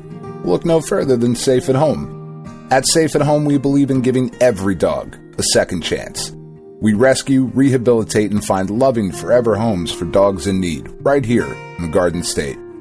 Our dogs are ready to make a lasting impact on your life.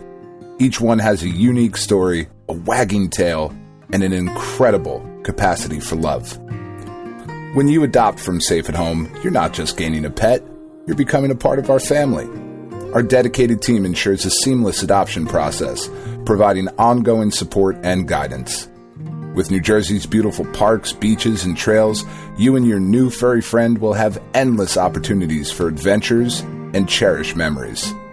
Safe at Home relies on the support of compassionate individuals like you. Your donations and volunteer work enable us to continue saving lives and finding forever homes for these amazing dogs. Join us in creating a safer, happier community for dogs in New Jersey. Together we can make a difference and give every dog the chance to feel safe at home. Visit our website or call us now to learn about how you can be a part of the Safe at Home mission. Safe at Home, because every dog deserves to be loved and protected. www.safeathomerescue.org.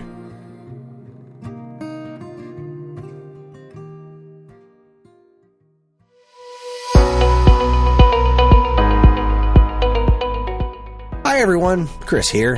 Podcast listening is free, but podcast creation is not. That's why the Geekade Patreon exists. In an effort to help us pay the bills, we've got a Patreon page set up where you can gain access to our monthly podcast topic schedule, get early access to many of our shows, and more. If you'd like to help support Geekade and keep these shows running week after week, head over to the Geekade Patreon page, linked in the show notes of this very podcast.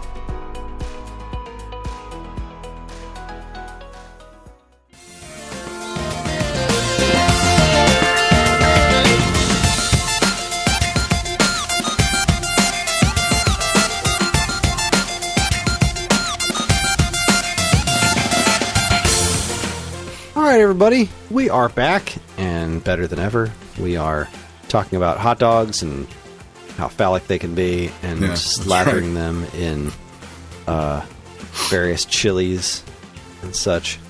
Talking about hot dogs and dicks. Mm-hmm. I want to go to Chili's, and I want to have some chips and queso. Chili's is a solid meh, I feel. Oh my god, they are absolutely solid meh.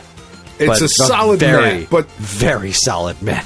But sometimes I love Chili's food. It's exactly what I want.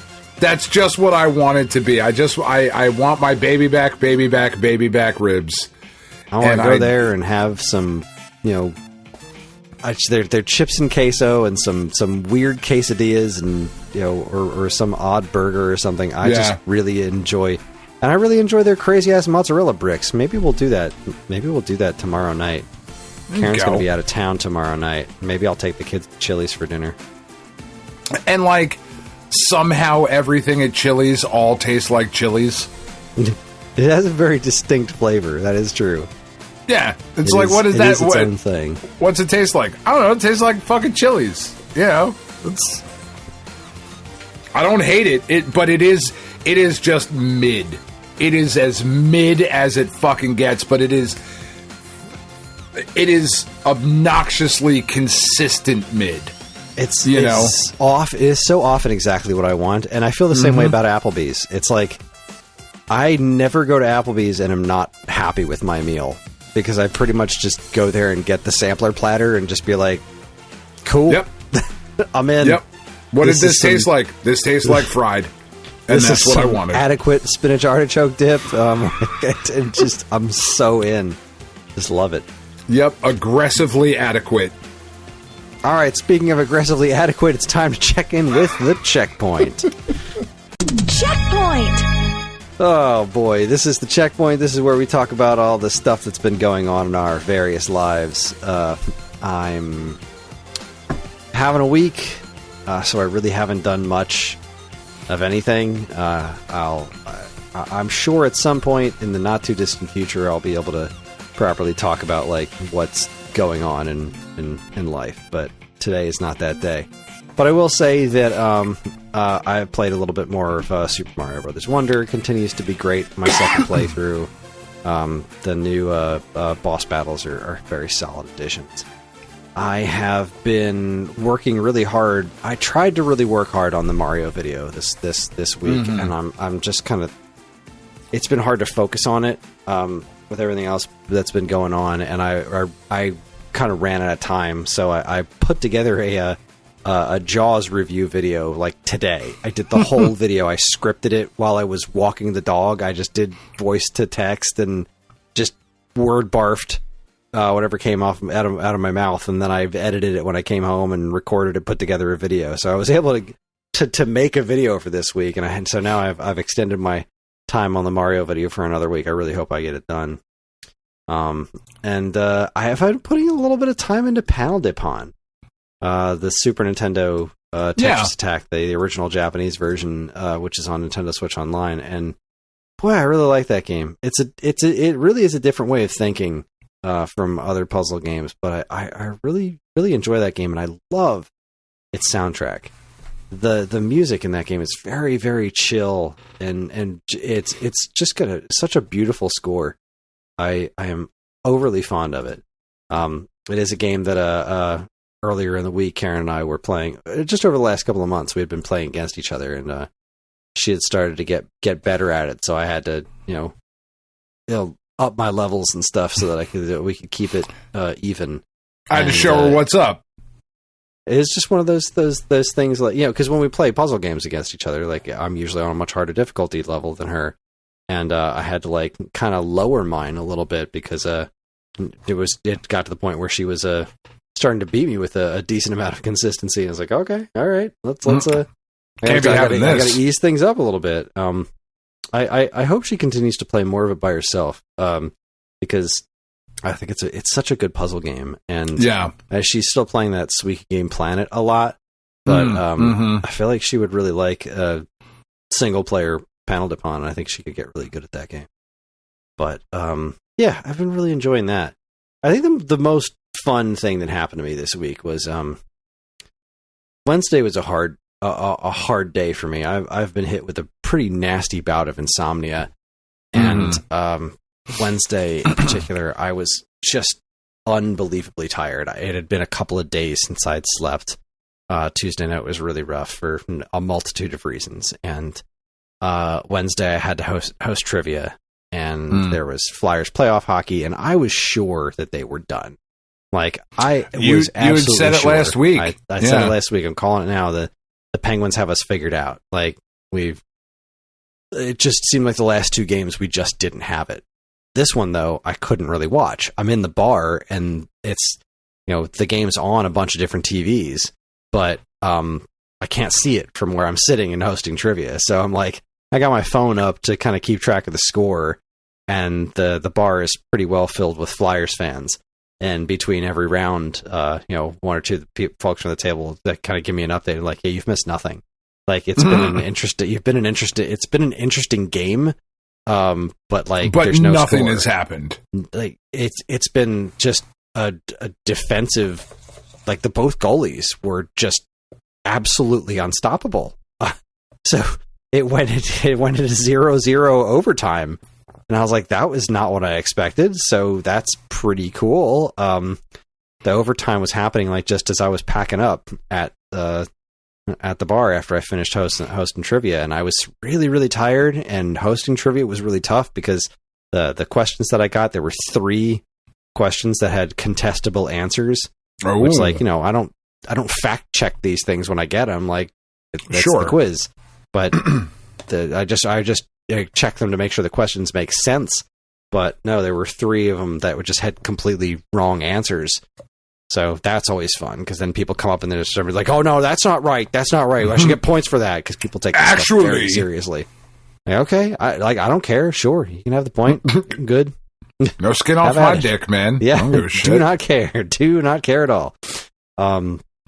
So I decide to, all right, let's see what's going on, because I forgot that playoff hockey overtime is different, right?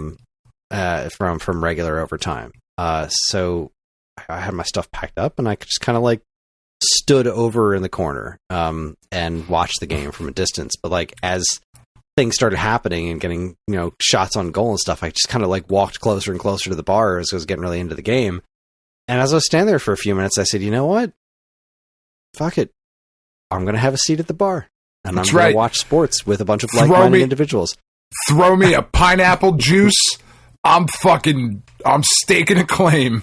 I didn't order a drink. You know, they know me because I'm, you know, I was just there hosting trivia for a couple hours. Like, but there was an open seat at the bar, and the only people left in the bar were a bunch of Flyers fans. So I sat there, and I've never done this before. I've never watched a sporting event that I cared about with other people who care about it.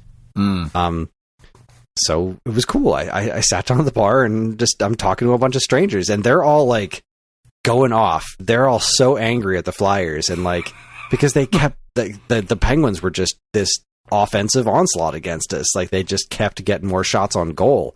Yeah. But our goalie Vladar kept blocking everything, and I'm looking. The guy next to me just keeps bitching about it, and like, oh, they just keep dumping it down there, just doing the same thing over and over again. Oh, I can't believe they're doing this. It's so dumb. And then I was just like, you know, it's only going to take one for us. We've just got to get it together once. If we can get it together once and get a shot on goal, I bet we can do it. And it's exactly what happened. Yeah, it was incredible. I've never, like I said, it was a wholly new experience for me. I mean, I was very, very tired, but it was just a bunch of strangers, and we were all happy about the same thing at the same time. It was, they scored that goal, and we all just erupted, and we're high-fiving each other and screaming, and it was so much fun. It was so much fun. It was definitely the highlight of my week. It's a really lovely restoration of faith in humanity kind of moment, almost, where disparate lives and people that might never see each other again, talk to each other again, might never have made a connection one way or another, fucking gather in this one place for this one particular moment, and it's equally lovely, positive or negative. Yeah, you know, because you're in that kind of either setting. way. I'm glad it was. I was definitely in a Steelers bar once with Karen when the Steelers were playing, and it was like a big deal.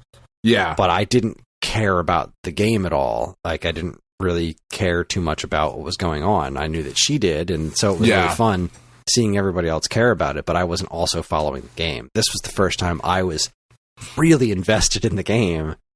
And yeah, it was just that weird little sense of community there. It was friggin' wild. It was so much fun. It's a beautiful thing. I came home very, very happy. And that was a fun night. And then I came home and I popped a Z-Quil and I slept. And then the next day I felt not great because I hit the Z-Quil way too late. And that was not that was a bad idea. It didn't get out of my system until like after I had taken the kids to school. So I was just not doing well in the morning. As sleeping pills are a new thing for me, and I'm not going to make a habit out of them. But had been taking melatonin for the last couple of nights, and that just was not doing the trick. It's getting to sleep is not a problem. It's staying asleep. And, right. Even with the ZQuil, I'll still wake up. Like both nights, I woke up once at 3:30 and once at 4:30 the next night.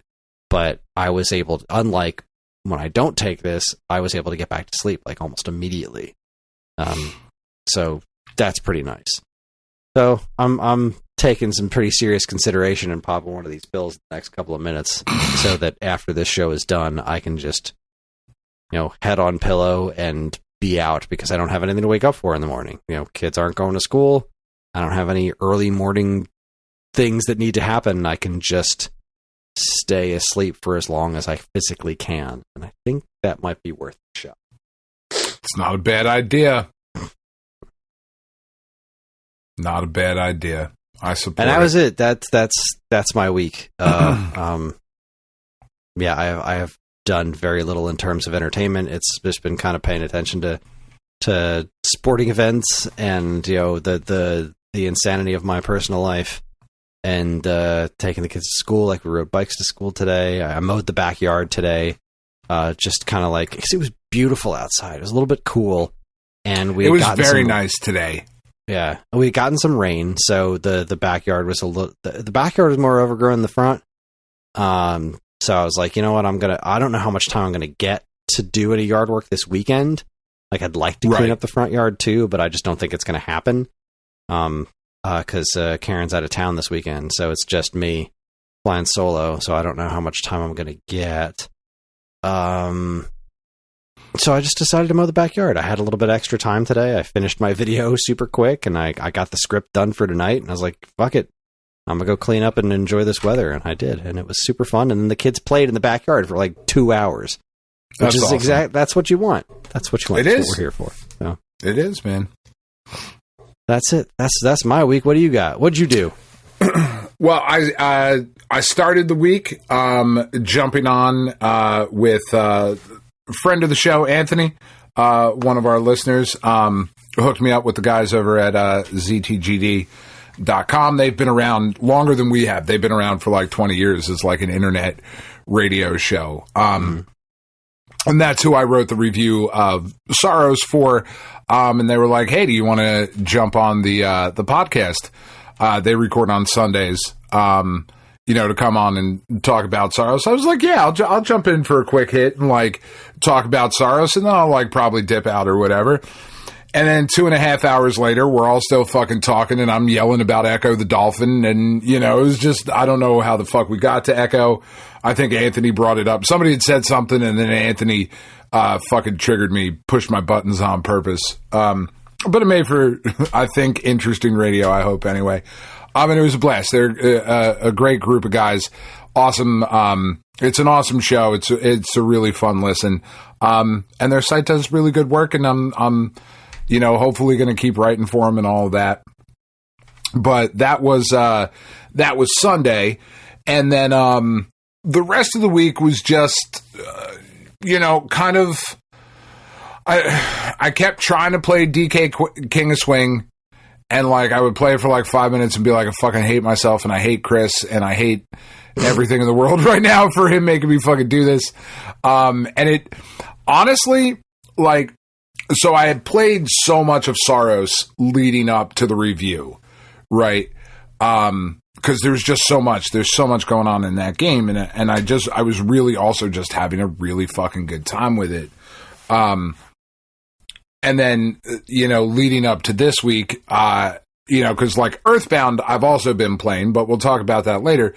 But King of Swing, I was like, well, I don't need more than a week with this game. You know what I mean? It's King of Swing. I'm going to get exactly what I need within this week. And honestly, I hated it so much it made me not want to play anything else this week. I was just so fucking angry. And I really didn't play much else this week other than spending some time with Earthbound and with Vampire Crawlers. So it's not clicking with you at all?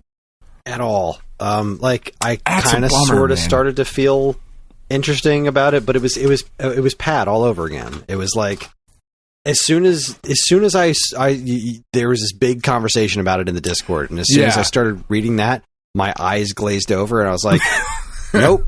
This is so far beyond my ability to comprehend. Like, they're talking about double cards, triple cards, and combos, and decks, and different characters, and their attributes, and how you do this against this. It was like, nope. My brain is here, and this is like 35,000 miles over there. Like, this is just outside of my wheelhouse. I don't get it. And it's fine.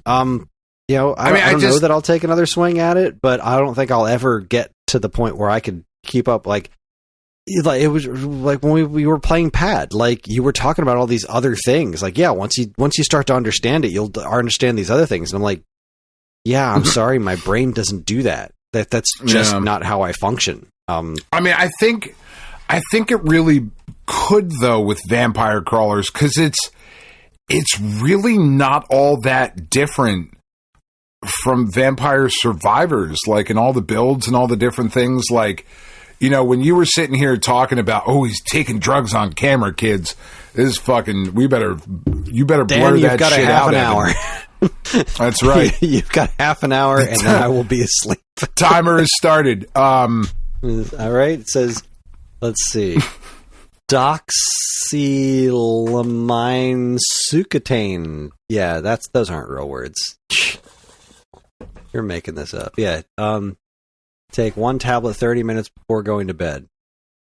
Yep. All right. Well, I'm reclaiming my time then. But like when you were talking about all this shit, like when you were doing, you know, Vampire Survivors, and you're talking about the different builds and characters and their attributes and all, it's not really all that different in Vampire Crawlers. It's just a little bit more deliberate, and the cards are representing the actions. Because it's really, we were talking about it on Sunday, of how like Vampire Crawlers really isn't a card game the way like Pad is a card game, or the way Magic the Gathering or Lorcana or even fucking Inscription and like others. It's a lot more like Slay the Spire, but even that's not really a great comparison. It's not a terrible comparison. But it really is kind of its own thing. And I'm just bummed because I know how much you love that world and those characters. And I'm just bummed it's not clicking with you, because I haven't 100%ed it, because I'm not a fucking maniac like Rumblemans is. But you know, those game developers, they're wacky people. I mean, look, it's neat. And like, I've been having a blast with it. But like what you're talking about, like the things that I would talk about with the characters, like it's just, it's not like this is information that I knew. Like I wouldn't really go into in depth with. He's like, all right, well, I just want to get this weapon and then combine it with that thing, and that's as far as it goes. And I can look at a chart while I'm playing it and say, okay, if I want to level up the knives, I just need to get this, and then I do that, and then I watch, you know, Insanity unfold, and and then I just walk away. Then I come back and I'm still right there in the middle somewhere. Yep, it's just watch the Insanity unfold, and this is that's not what's going on with this one. It's like there's combos involved. There's like, I need to do this kind of a card to do this kind of a thing, which allows me to do this kind of a card, which will then allow these kinds of cards to do things with those cards, but those cards will only work with these cards, and if you combo that card with that card, then this card will do a thing with that card, and then that card will let you play more cards, and then those cards will do other things with other cards, and it just keeps going. And I'm like, you lost me at card. You said card, and I was like, eat a dick, I'm out. Yeah, I mean, that's fair, I suppose. That does bum me out, though. It doesn't seem complicated to you because you play these kinds of games and it makes sense to you. I just don't have that in me. Yeah. I'm sure I could get there. I'm sure if I put the effort in, I could learn it and I could get there. But like, you're not a fucking moron. Yeah, like you could get. But I'd also just don't. That's not the way my brain naturally works, and I only have so much. I only have so much bandwidth to make my brain do things that it's not designed to do. Like, that's fair. And I'm still trying to work on. Like I've been working on for months, almost every day. I practice playing this song, classical guitar style. I'm Right. terrible at it. But I'm training myself to do something my brain does not want me to do because I want to be able to say that I did it. And if I do that and vampire crawlers, I'll die. You might explode. It will simply cease to be alive. Here's some trigonometry homework for you to fuck around with as well. God, don't talk to me about homework. I can't fucking keep up with the kids' homework at all. I got you. Just send them over. It's fine. Yeah, so that was the bulk of the gaming. I do have some plans for this weekend. I got some shit I got to do for work. Some other things have been kind of kicking off. With that, I'm now officially a union representative at my job, so I'm like the point person in my building for our union. So that's kind of added some responsibilities. I officially took that position over this week. So it's a bunch of additional responsibilities without any additional money. Sounds like a great deal. It really is.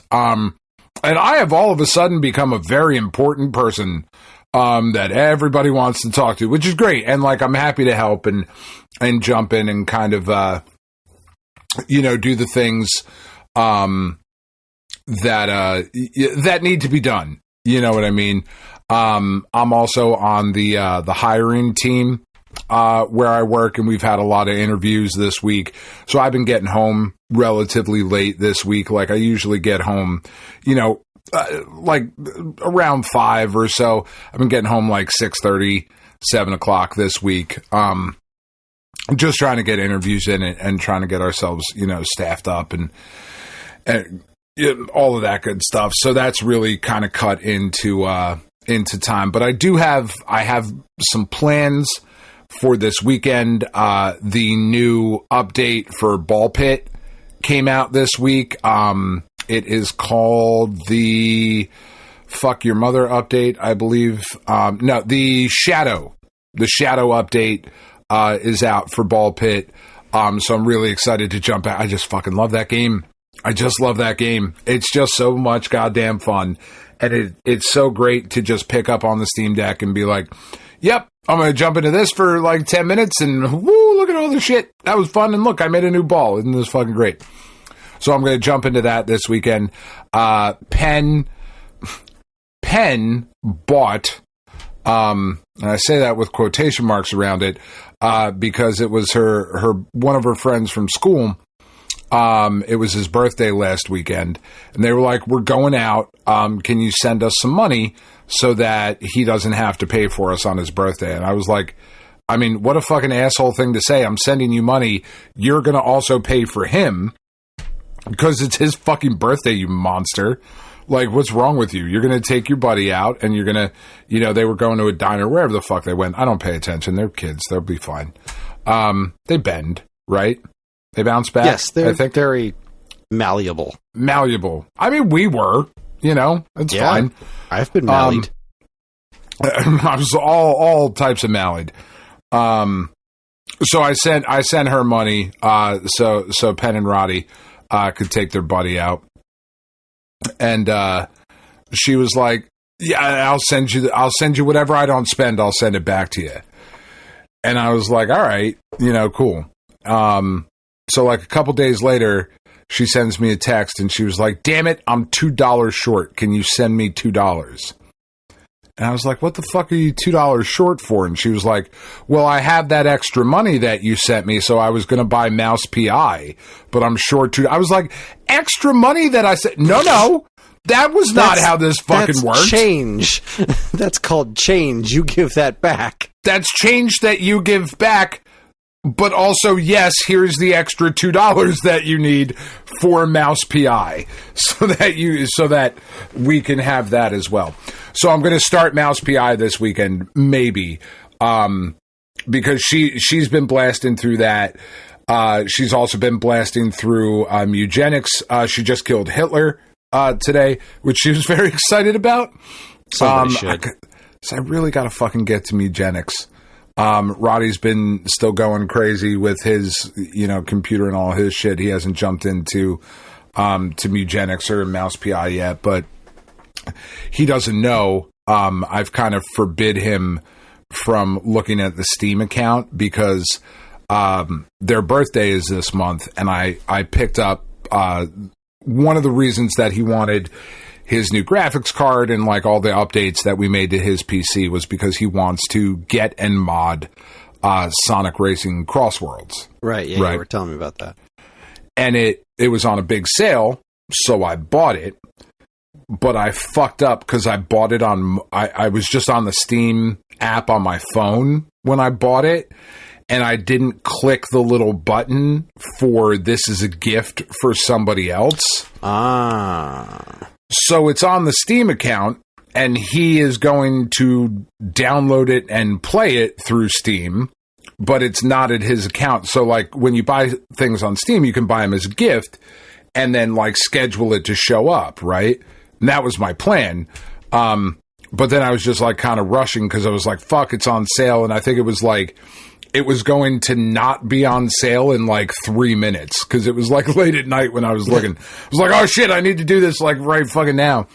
So I'm like, you can't look at the Steam account because he's about to turn 17 and he doesn't pay attention to shit. So he really doesn't know what's on there. You know, but we'll be jumping into that. I'm actually also legitimately really excited to play and talk about, but that's still a couple weeks away. But that was like really it for gaming, like stuff that I can talk about.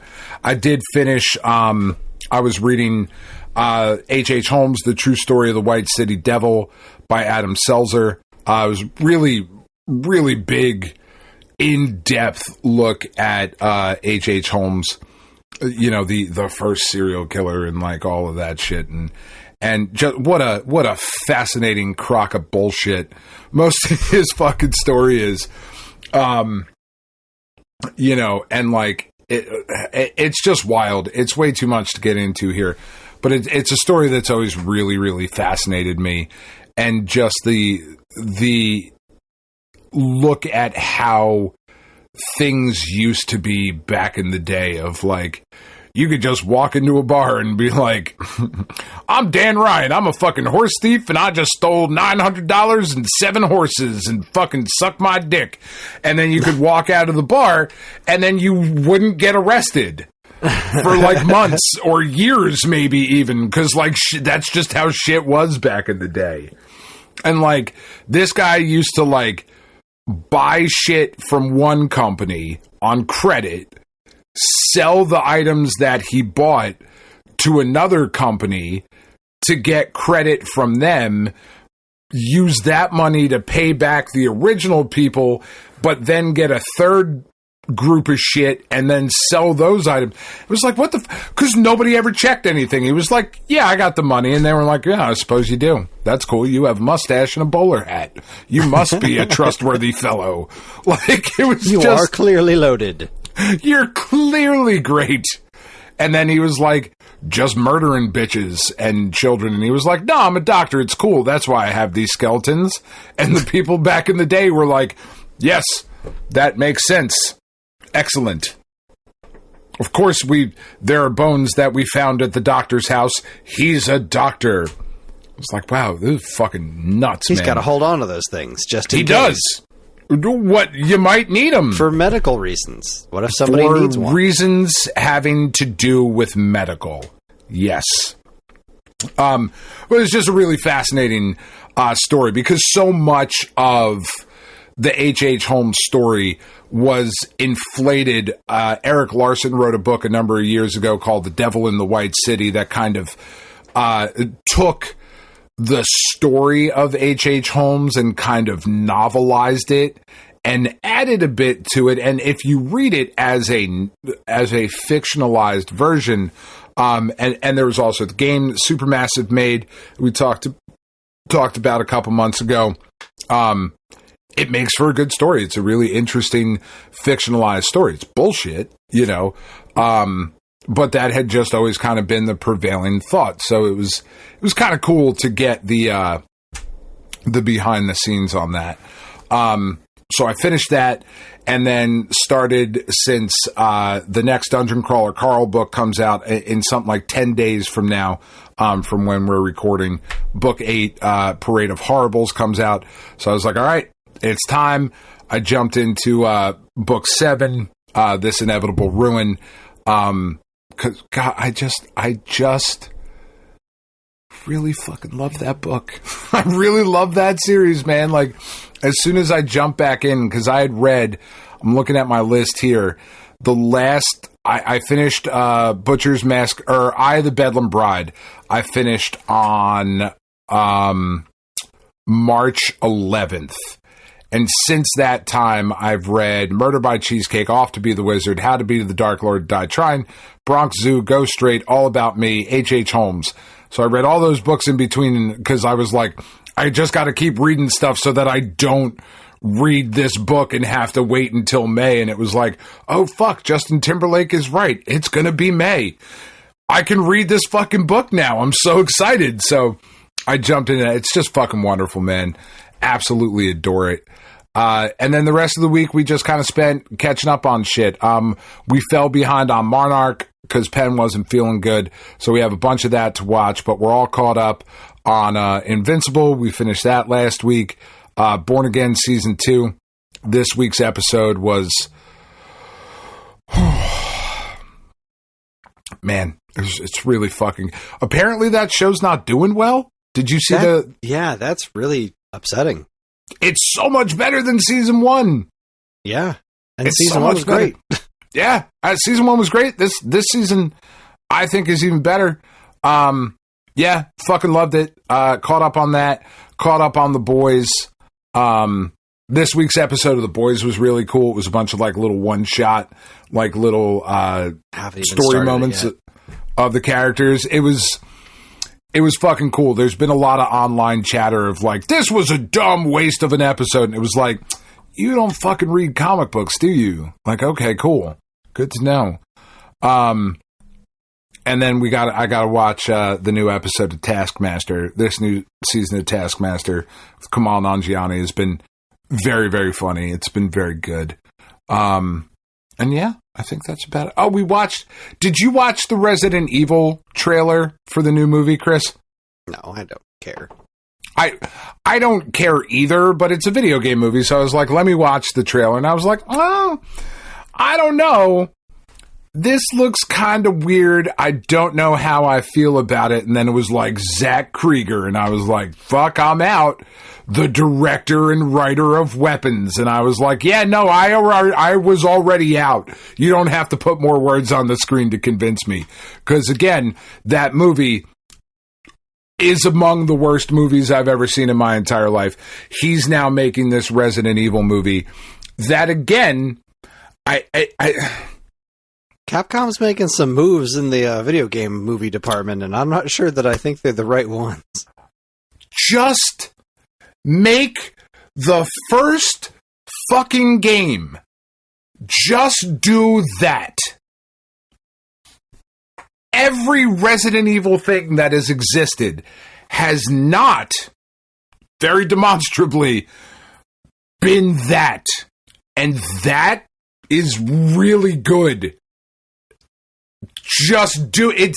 Just do it. Why are we fucking reinventing this particular wheel? I don't know, man. I don't know. I'm getting fucking angry, like, as I'm sitting here thinking about, like, I'm about to echo the dot. Like, I feel the same way. What are we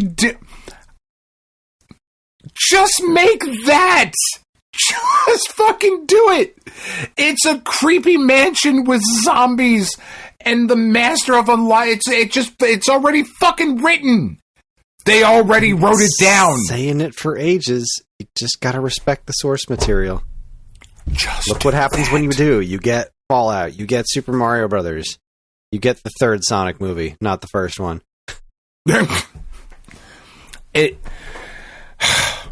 It just makes me so fucking angry. Like, I just don't understand. I just fail to see the reason behind it. I don't get it either. I've never understood it. Like, it seems pretty straightforward. If something has a good story already, you don't really need to reinvent the story. You don't need to rewrite it. The story's it's there. So do that. It's already ready already. In movie form. Yeah. It's already, like, if they were going to make a Mega Man movie, all right, you got to rewrite some shit. That doesn't, the story of that game, like, you can't just have him picking boxes and showing up in the woods and being like, fucking fuck you, Leaf Man. Look at my flame cannon. I'm about to fuck your day up. That does, you gotta do some heavy lifting there to get to that point. Resident Evil's already there. It just do the thing. Hey, holding up, Dan. Doing all right? No, I'm really not. This one in particular makes me War of fucking the Worlds mad. moment there. The Clayface trailer, that looked really good. Spider-Man Noir. I am so excited about Spider-Man Noir. I think that looks fucking awesome. Spider Noir looks interesting, but Clayface, I watched that trailer. I was like, nope, don't want any part of that. Nope, big old no for you. Absolutely not. That's just looks like a lot of body horror, and I want nothing to do with it. I'm sure it's going to be great. Just nope. That shot at the end where he did that. Nope. Where he wipes his face and it's fucking gone. I was like, yes. Absolutely not. More Absolutely of that. The fuck not. Yeah. Bring it in. Yeah, that's it. That's all I got. Oh, I did. I went out last weekend and I found one store in my area that nobody else had gone to, and I picked up the Acoustic Hits Cure Record Store Day release. Record Store Day. I went. I fucking loved it. Yeah. I went and I got the Collective Soul album that I was after. They didn't have any more of the Cure one. That was all gone. I went to Record Store Day. I got the Collective Soul album and I took the chance on it, and it's pretty good. It's not amazing, but it's solid. I've listened to it like 3 or 4 times. That's awesome. It's a solid album, and it was fun to just kind of stand in line and talk to strangers and be out there in the world. And yeah, it's pretty great. You know, that's the point, right? That's the fun of it, is going to the thing fun. And waiting in the line and talking to strangers about all their various music tastes, and that was a good time. Yeah, as opposed to jumping on Discogs and seeing all the fucking resale prices and all that shit. I got it for regular retail price a week after Record Store Day. Like, I just happened to find a store in my area. It was like half an hour away, and I was like, fuck it, I'll drive half an hour for that Acoustic Hits Cure record. It's fucking great. It sounds great. I don't give a shit that it's silver. That didn't matter to me. I just wanted it then, you know?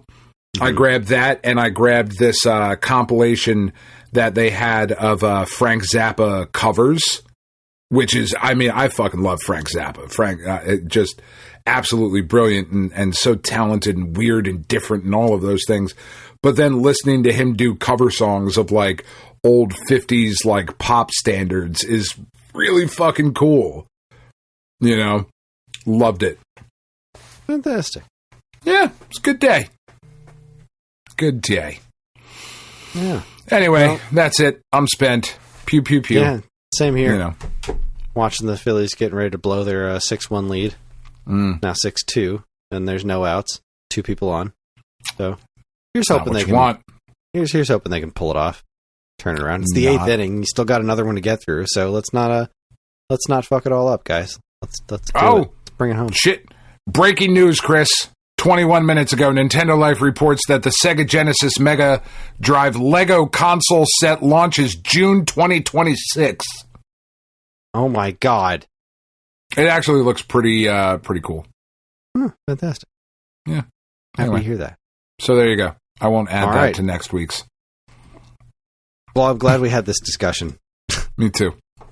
That's it, everybody. That is our show. Join us next time for the next installment in SAG Standouts. We'll be talking about the Vectrex, choosing the 5 best games for the Vectrex. I'm excited to mess around with that this week. It should be fun. We are on most social media platforms, and if you want to get in touch with us, we aren't very difficult to find. All it takes is a quick look at our show notes, and you'll see links to our social media accounts, as well as all manner of other fun stuff, like a link to our namesake, StoneAgeGamer.com, and more useful links than you can shake a joystick at. If you'd like to get early access to this show's episodes, as well as a bevy of other shows on the Geekade Podcast Network, check out our Patreon, also linked to in the show notes. helps keep this show running week after week, and all our patrons are loved and appreciated. This show's theme song, Square Roots, was written by Banjo Guy Ollie. You can learn all about his wonderful music and more by following the link to his YouTube channel, also in the show notes. And finally, as always, we'd like to thank our intrepid editor, Evan, for making the show listenable for all you folks. I'd like to thank all you folks for listening in the first place. That is it. On behalf of Dan and myself, keep playing games.